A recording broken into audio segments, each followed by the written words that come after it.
mga tao dahil sa takot, at sinabi ni Don Krieg na sa kanya na daw ang barko na ito, pero inutusan niya muna ang mga chef na ipagluto ang mga tauhan niyang malapit ng mamatay sa gutom. Ayaw pumayag ng mga chef sa nais ng Don, pero nilinaw niyang siya ang hari sa East Blue, kaya humingi ng tawad si Jin kay Sunji. Ipagluluto sana ni Sunji si Don Krieg pero pinigilan siya ng mga chef, kaya sinabi ni Sunji na alam niya kasi ang pakiramdam ng mamamatay dahil sa gutom kaya ang sino mang nagugutom ay ipagluluto niya. Pinabagsak siya ni Patty dahil nababaliw na daw si Sunji. Sa nilabas ni Patty ang isang lobster cannon na tinira kay Don Krieg kaya nagkaroon ng malakas na pagsabog. Subalit nanatiling nakatayo si Don Krieg sa kanilabas ang mga sandata sa katawan at pinagbabaril ang mga chef. Pinakita niya din ang mamahalin niyang armor para ipamukha na siya ang pinakamakapangyarihan sa dagat ng East Blue. Binigay ni Zeph ang order ni Don Krieg para sa mga tao niya, ngunit nagulat ang Don nang makita ang head chef. Nakilala ni Don Krieg si Zeph na dating nakapaglakbay ng 1 taon sa Grand Line dahil sa galing nito sa pakikipaglaban gamit ang mga paa. Alam din ni Don Krieg na may isulat na logbook si Zeph tungkol sa Grand Line, subalit walang balak si Zeph na ibigay lang ito, kaya kukunin daw ito ni Don Krieg ng sapilitan at magiging hari ng mga pirata. Sinabi ni Luffy na siya ang magiging hari ng mga pirata kaya nainis si Don Krieg at nilabas ang mga baril sa balikat. Nag-alok ng tulong sila Zoro at Usopp pero halatang natatakot si Usopp. Tapos sinabi ni Luffy crew niya rin daw si Sanji. Subalit umalis si Don Krieg dahil papakainin niya daw muna ang mga bata niya. Nahulog si Yusako sa hagdan at nagkahalikan sila ni Johnny kaya nasuka ang dalawa. Nang mapansin nilang hawak ni Nami ang isang wanted poster. Sinisisi ng mga cook si Sanji pero kinampihan pa siya ni Zeph. Tinanong ni Luffy si Jin ang tungkol sa Grand Line. Kinwento ni Jin na pagsapit daw ng ika-7 araw ay nangyari ang isang bangungot dahil may dumating daw na isang tao at winasak ang 50 barko ni Don Krieg na ikinatakot ng mga cook. Napansin daw niyang ang lalaking gumawa nito ay merong matatalas na mga mata na parang sa isang hawk. Kaya naisip ni Zoro na ito ay ang target niya na si Mihawk. Natakot ang mga kasama subalit nasabik pa si Luffy sa kanyang narinig. Nakakain na ang mga tauhan ni Don Krieg kaya nakaligtas sila sa pagkamatay. Ngunit nais pa palang bumalik ng Don sa Grand Line kaya natakot ang mga bata niya. Ngunit pinatay niya ang isang hindi sang-ayon sa gusto niya kaya sumunod na lang ang mga tauhan. Samantala sa malayo ay nasundan pala sila ni Mihawk. Sumusugod na ang mga pirata kaya naghanda ang mga chef sa pagdepensa. Subalit sa isang iglap ay nagawa ni Mihawk na mahati ang napakalaking barko. Dumating sila Yosako at Johnny, na sinabing itinakas daw ni Nami ang barko nila. Ikinwento ni Yosako kung paano sila nahulog sa barko. Niloko daw sila ni Nami na magpapalit ito ng damit kaya tumalikod sila, pero pagharap ay sinampal sila ng dalaga kaya nahulog. Ikinagalit ito nila Zoro at Usopp, pero dahil nakikita pa nila ang Going Merry at inutusan ni Luffy sila Zoro at Usopp na sundan ito gamit ang bangka nila Johnny. Takot na takot ang mga pirata nang makita nila si Mihawk. Binaril nila ito ngunit nagawa niyang mabago ang direksyon ng bala, at lumapit naman si Zoro para kalabanin ang target niya. Kaya inilabas ni Mihawk ang maliit niyang kutsilyo dahil masyado daw siyang malakas para kay Zoro. Nagalit si Zoro at saka sumugod ngunit nagawang masalag ni Mihawk ang teknik niya gamit ito, kaya hindi makapaniwala sila Johnny at Yosako. Napagtanto ni Zoro na ang layo ng agwat nila ni Mihawk, pero muli siyang sumugod pero lahat ng atake niya ay walang kwenta. Ngunit hindi pa rin sumuko para matupad ang pangarap nila ng kababata niyang si Quina. Subalit nataga siya sa leeg, kaya naalala nung natalo siya ni Quina.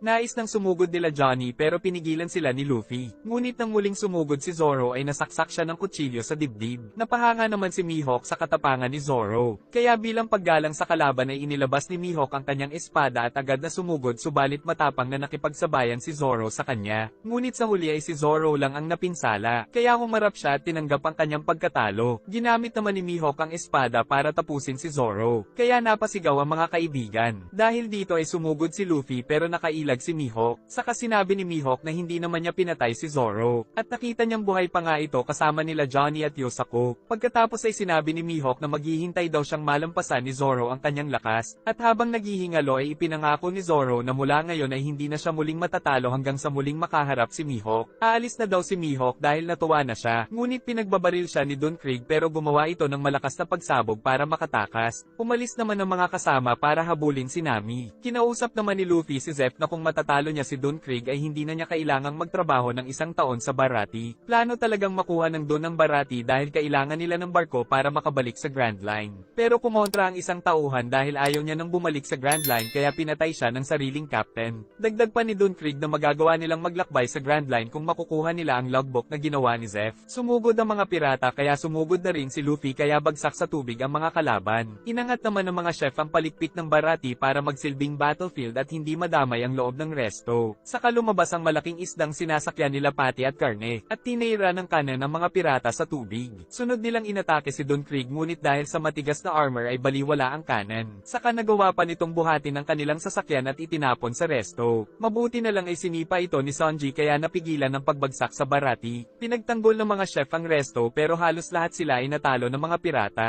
Ngunit nagawa naman silang ipagtanggol nila Patty at Carne. Subalit nang dumating si Pearl ay natalo niya si Patty, at ganun din si Carne. Kinukuha ng mga pirata ang kutsilyo ni Patty ngunit sinipa ni Sanji ang mga ito, at ibinalik ang kutsilyo kay Patty. Saka siya muling sumugod at pinagsisipa ang mga pirata. Natuwa si Pearl sa estilo ni Sanji. Giit naman ni Sanji na para lang daw sa pagluluto ang mga kamay niya. Dahil abala sa panonood si Luffy ay nainis si Don Krieg kaya gamit ang sandata ay pinatalsik niya ang bida na tumama naman kay Pearl. Kaya nag-nosebleed si Pearl at nagpanik dahil sa nakita niyang dugo. Pinalakpak niya ang mga perlas kaya nag-apoy ang kanyang armor. At dahil dito ay pati ang mga kakampi niya ay nasusunog. Matapang na sumugod si Sanji pero nasalag ng kalaban. Ngunit sa muling pagsugod ay tinamaan niya ito sa pagmumukha kaya tumba at nagdugo ang ilong nito. Kaya tumira ito ng mga apoy patungo sa resto. Subalit sa isang sipa ni Zeph ay nawala ang mga apoy nito. Kaya naisip nila kung malakas pa rin ba si Zeph. Muling umatake si Don Krieg, ngunit pinabalik ito ni Luffy sa kanya at tumama sa poste, na siyang tumama kay Pearl kaya bagsak ito, at banihag naman ni Jean si Zeph, para paalisin sila Sanji at makuha nila ni Don Krieg ang resto. Muling bumangon si Pearl at dahil bihag si Zeph ay hindi umilag si Sanji sa atake nito, at nang muling bumangon si Sanji ay kinalembang ni Pearl ang utak niya kaya tuluyan na siyang bumagsak. Noong bata pa si Sanji ay kasama siya ng mga chef sa isang pampasaherong barko. Naiinis siya dahil kinakain pa ng mga kasama ang mga tirang pagkain. Pero giit ng mga ito na mahirap ang magsayang ng pagkain kapag nasa gitna ng karagatan. Biglang nagkagulo ang mga tao dahil sinalakay pala sila ng mga pirata sa pamumuno ni Redfoot Zeph. Pero piniling lumaban ni Sanji sa mga ito kaya sinipa siya ni Zeph at tumalsik sa pader. Ngunit ayaw pang mamatay ng bata dahil nais pa daw niyang makapunta sa All Blue. Kaya pinagtawanan siya ng mga pirata dahil katang isip lang daw ito. Saka siya muling sinipa ni Zeph.